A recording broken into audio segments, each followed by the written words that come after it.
আপনি কিভাবে বুঝবেন আপনার ঈমান আছে কিনা? নিজের মধ্যে কিছু লক্ষণ দেখলে আপনি বুঝতে পারবেন আপনার ঈমান এখনও আছে।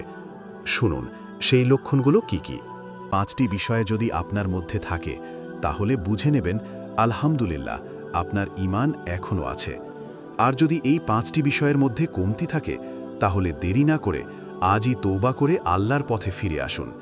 নাম্বার 1, আপনি যদি গুনাহ করে ফেলেন আর পরে আপনার মনটা কষ্টে ভরে যায়, আপনি আফসোস করেন, তাহলে বুঝবেন আপনার অন্তরে ঈমান জাগ্রত আছে।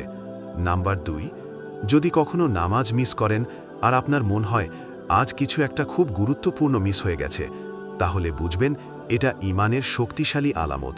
নাম্বার 3, আপনি যদি কুরআনের আয়াত শুনলে থেমে যান, মনোযোগ দিয়ে শোনেন, আপনার হৃদয় ঈমান দ্বারা নরম হয়ে গেছে। নাম্বার 4, রাতে একা থাকলে যদি আপনার আল্লাহর কথা মনে পড়ে আর চোখে পানি চলে আসে, তাহলে আপনি আল্লাহর কাছে খুবই প্রিয় একজন হতে পারেন।